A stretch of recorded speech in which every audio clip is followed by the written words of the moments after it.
journey of empowerment, resilience, and leadership. The WIB pillar, which is Women in Business, is a pillar that is testament to our unwavering support to uplifting women entrepreneurs in South Africa, especially given the challenging economic landscape that they face. Our theme, which is empowering women entrepreneurs navigating financial stability and leadership, is more than just words. It echoes findings that we have found from the OECD data, which is Organization of Economic Cooperation and Development in 2019, highlighting the pivotal role that entrepreneurs and particularly SMMEs play in enhancing our country's entrepreneurial landscape. How does that feel? Yeah? This is the energy we're bringing today. Yes. So I always start off with a greeting, and I always try to cover all my bases. We are energy and you. So if I miss something, help me out. Sanbonani. Dumelang. Absheni. Ndimadegwana. More I like showing up and then I go, Ati ami nani bihone. I go up now. African say goeie aand. Tochande kutjela. Good evening. Who am I leaving out? Who am I leaving out? Mono, Lweni. She's one of South Africa's top business communicators and stakeholder relationship managers with 26 years of experience. She has held senior roles in multinational companies, Total and General Electric. Good evening, everybody. You guys are looking good. So give yourselves a round of applause. Entrepreneurship serves as a powerful pathway for women to become economically active, overcoming barriers that have long hindered their development and empowerment. Women entrepreneurs are essential to South Africa's economic progress in addressing the deep-seated triple challenges of unemployment, inequality, and poverty. So, when women have access to financial resources that they need, they can scale up, they can sustain their businesses, they can create jobs, they can foster economic growth in their communities, but most importantly, they can bring back dignity to their families. To unlock the immense potential of women entrepreneurs, we must break down these barriers. We need gender-inclusive policies, tailored financial products, and concerted advocacy efforts to ensure women can access the capital they need. It is alarming that globally, only 1 in 3 businesses has a woman among the principal owners, and that in low-income countries, only 1 in 4 businesses are women-owned. These numbers are unacceptable. Women are an integral part of society, and their marginalization must end. While societal changes is essential, we as women also need to take charge of our destinies. I think this is where the introspection, comes. I am a very firm believer that before you actually say, this hasn't worked, you need to ask yourself, what has been my contribution in making sure that it doesn't work? Whether it's your relationship at work, your relationships at home, and certainly your relationships in business.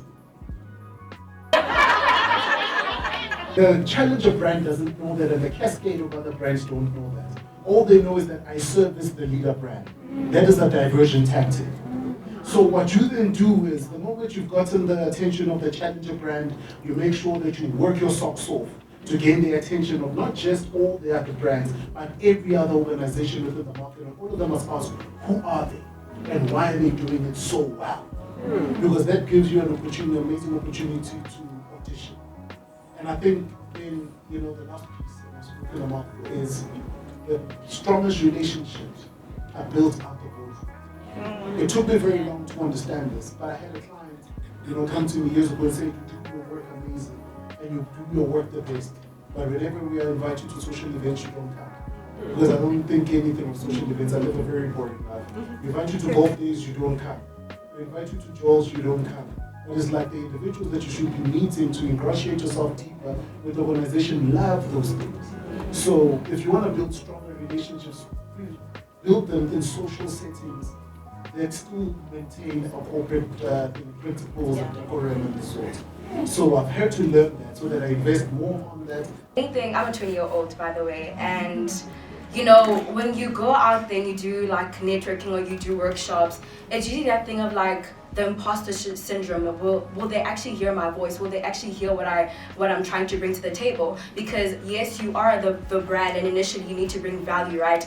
And with me, it's like, okay, fine, I'm a 20-year-old, I'm a black woman, and this is a male-dominated industry, like business in itself, right? And being able to come here for me is such a big opportunity where I can surround myself with women, where I can receive that inspiration. But for me, it's like, you know, if I'm the brand, I believe that maybe I can go some form of way in order to receive the funding without even having money on myself. And so it just goes back to that, like, can I actually, or do I really need to have some form of investment? Because like I said, I'm still a student, right? And I'm not really in a space now where I'm working or in employment or whatever it is. The business in itself is still a startup where we don't have any sort of funding, but we really want to go into it. So that's just a question for. And I used to say to him, you know, Daryl, in the work that I'm going to do one day, I'm wearing definitely jeans and sneakers. If I'm lucky, I'll even be able to wear leggings to work. But the shirts and the heels are a no for me. And people thought I was joking. But because the power of belief, the power of excess, and maybe let me go back to your question, starting the business, when I was doing auditing and doing articles in a medium-sized firm, you get exposed a lot to business processes, and you get to meet a lot of business owners. So by the time you are an audit manager, you get to manage an audit end to end, as opposed to just doing one section if you're doing audit in a big company. So I got that exposure from an academic perspective, and I saw to myself that I'm definitely going to be a business owner, and these Jewish people that come to work in the super dry slops, I will be one of them one day. Because they all were super dry for some instance. By the power of belief and spirituality and putting things out into the universe, no kidding, while doing my audit and while being an audit senior, I got a call from Sage to say, we're looking for an accountant that can help us launch Sage 1. I don't even know where they got my phone number from. I said, what does the job entail? They said, you're going to be traveling around the country with Stephen Cohen introducing Sage 1 to accountants with Psycha, SIPA, Cyber, all accounting events. We need someone that is an accountant so that you're able to answer all accountants' questions. When I resigned from Nolan's, they couldn't believe it. I said, God is introducing me to my first job in jeans. That's exactly what it was. So prior to that is when I then started Karabo Business Solutions. And back then, Bulalani, I used to go to Bulalani's events, bless you, because you're one of the people that taught me. And back then, I actually went to his events to go and learn what it means to be an entrepreneur, and also what you need to do to get yourself out there. And one of the things that my dad used to say to me is, when you see, and I'm going to say it the way he used to say it in Zwana, right? He used to say, how bona le rago le tlhafile ka festego? O ska ba le tshaba. Le khotle o le bone ke la mama. Which means, don't be fearful of things that you don't know. You have to poke. Use the translator. Poke in so that you can see and identify, so that you can know what problem is you faced with. We were sitting in an MBA class, it was an economics class, and the lecturer kept talking about the Gini coefficient that measures the inequality gap, and kept emphasizing how South Africa has the highest Gini coefficient in the world, and already still is. And already when they speak in South Africa, you know, women, especially black women, we are now meaning at the bottom. And after that class, or during the course, we were sitting outside with a few ladies. And what that lecturer did, he kept, you know, forcing us to introspect. He kept saying, solution to South Africa is sitting here. Because here, MBA classes is usually, you know, people who are educated, who've been in managerial positions, good positions, and he said, all of you sitting here are what the solutions to these problems are that are facing South Africa. And he challenged us. And we sat under a tree and we said, yeah, look, that challenge, what does it mean? And we said, let's do something about it. And we intentional said, we just want to start a women-based company. It was 7 women who were sitting under that tree at that time. And Laiti, Pela, business, it's easier than doing business. And everybody was like, yes, let's do it, let's do it, let's do it. We registered that company. It was 7 of us. And now the reality said, if we're gonna do this, we have to do this. We're doing first year of MBA. And 2 of us said we were putting in our resignations come end of the year. The business was registered in October and we said we didn't have a plan. The business had nothing. But we knew that if we wanted this to really happen, we had to put our full energy in it. In that ecosystem, position yourself in a way where you are being equipped, because that's one thing that Bulalani mentions in the article, that innovation also speaks to you exposing yourself to new ways of thinking and new ways of new environments and new processes. So in addition to being in those ecosystems and having people prescribe or subscribe to your services, how do you ensure that you equip yourself? And I think you guys have done well in that sense by being in like UJ and those type of things. How do you position yourself? Thank you. I think I've been more driven. You know, you talked about purpose. I was always more driven by my pain.